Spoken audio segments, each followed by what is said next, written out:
चौधरी इस वक्त मीडिया से गुफ्तगू कर रहे हैं। फैसलाबाद में सेनेटर मोहम्मद तलाल चौधरी की गुफ्तगू जारी है। प्रोजेक्ट का रोज संगे बुनियाद रखती है और दूसरी तरफ वो वजीर आला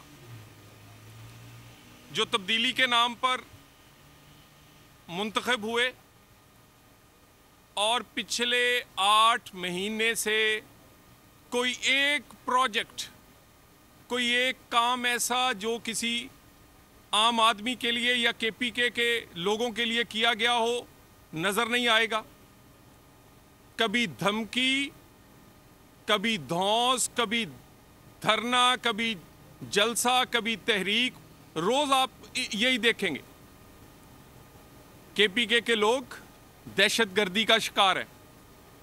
केपीके के लोग सेहत की सहूलतें ना होने की वजह से बहुत ज़्यादा पंजाब और कुछ इस्लामाबाद के हॉस्पिटलों में आने पर मजबूर हैं। केपीके में कोई धीरानी प्रोग्राम नहीं, किसी किसान के लिए ग्रीन ट्रैक्टर या किसी ऐसे आदमी के लिए जो बिजली का बिल नहीं दे सकता उसके लिए सोलर का प्रोजेक्ट नहीं है। और तो और जो सबसे अहम बात है कि जब आप वज़ीर आला बनते हैं, चीफ ऑफ आर्मी स्टाफ की अपॉइंटमेंट रुकवाने के लिए लॉन्ग मार्च हुआ। अल्हम्दुलिल्लाह अपॉइंटमेंट तरीकाकार के मुताबिक, आइन के मुताबिक हुई। फिर कहा गया असेंबलियां तोड़ रहा हूं, अपनी मर्जी का इलेक्शन करवाऊंगा। इलेक्शन आपकी मर्जी से नहीं, आइन की मर्जी से और मुकर्ररा वक्त पर हुआ। फिर आपने बगावत की कोशिश की 9 मई, उसमें भी नाकाम हुए। उसके बाद इलेक्शंस में नाकाम हुए।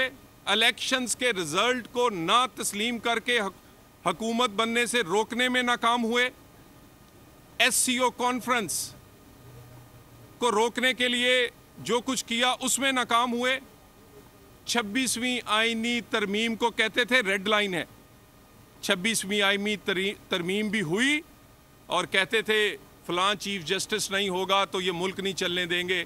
और अगले दिन जब आइन के तहत बनाए गए चीफ जस्टिस साहब का हलफ था तो वज़ीर आला केपीके अभी कुर्सियां नहीं लगी थी ऐवान सदर में, 1.25 घंटा पहले आकर उधर इंतज़ार कर रहे थे। ये आपका करैक्टर है। लोगों को आप कहते कुछ हैं, करते कुछ हैं। इतनी नाकामियों के बाद अब जब आपके अंदर लाहौरी ग्रुप कुछ कह रहा है, केपीके ग्रुप कुछ कह रहा है, बीवी कुछ कह रही है, बहन कुछ कह रही है। बहन चाहती है मेरा कब्जा हो, बीवी चाहती है मेरा कब्जा रहना चाहिए, क्योंकि फिर कहीं बारी आ जाए तो तोशा खाना खाने में मज़ा ही बड़ा है। और बहन कहती है भी हमारा भी हिस्सा है। लाहौरी ग्रुप कहता है नहीं हमारी चलेगी। केपीके ग्रुप कहता है नहीं भाई, असेंबली में हम हैं, हुकूमत हमारी है, हमारी चलेगी।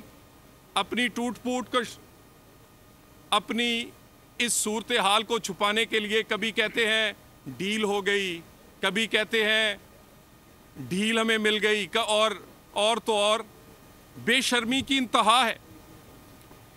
जिन लोगों ने गाड़ियों के पीछे लगाया हुआ था अमेरिका का नाम लिखकर कि हम कोई गुलाम तो नहीं, और अब अपने मुंह से बार बार कहते हैं ट्रंप जीतेगा तो वो हमें निकालेगा, और अब गाड़ियों पे लिखवा लें अमेरिका ट्रंप की तस्वीर लगा लें और नीचे लिख लें कि हम ही आपके गुलाम हैं। लॉबिंग करते हैं पाकिस्तान के खिलाफ, वहाँ से लॉबिंग करके लोगों के इलेक्शन फंड्स में पैसे देके वहाँ के कांग्रेसमैन से खत लिखवा के पाकिस्तान के खिलाफ तहरीकें चलाते हैं। कभी आईएमएफ को खत लिखते हैं। और जब सब कुछ नाकाम हुआ तो अब कहते हैं हमें अमेरिका, जिसको कहते थे कि इसने हुकूमत गिराई है, अब कहते हैं वो बचाएगा। मैं एक अर्ज कर दूं, पाकिस्तान में सियासी इस्तेकाम बहुत मुश्किल से अचीव किया गया है। इस सियासी इस्तेकाम की वजह से मुआशी बेहतरी आई है। पाकिस्तान में स्टॉक एक्सचेंज दुनिया की बेहतरीन इस वक्त स्टॉक एक्सचेंज है। पाकिस्तान में रुपया तकड़ा और डॉलर कमज़ोर हुआ है। पाकिस्तान में गरीब के लिए सांस लेने का उसे मौका मिला है। जो इन्फ्लेशन महंगाई है वो सिंगल डिजिट में आ गई है, 7% से भी नीचे, जो 40% के करीब थी। पाकिस्तान में लोग इन्वेस्ट कर रहे हैं।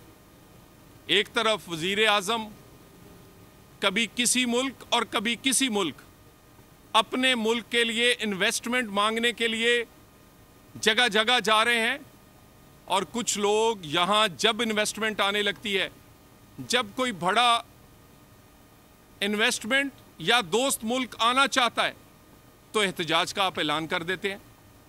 SCO में क्या तकलीफ थी आपको? उससे 2 दिन पहले सऊदी डेलीगेशन आया, उसने अरबों डॉलर की इन्वेस्टमेंट अनाउंस करनी थी, उसको रोकना चाहते थे। SCO के बाद CPEC 2 शुरू होना था, चाइनीज़ वज़ीर आज़म इधर आया हुआ था, उसको आप क्या पैगाम देना चाहते थे?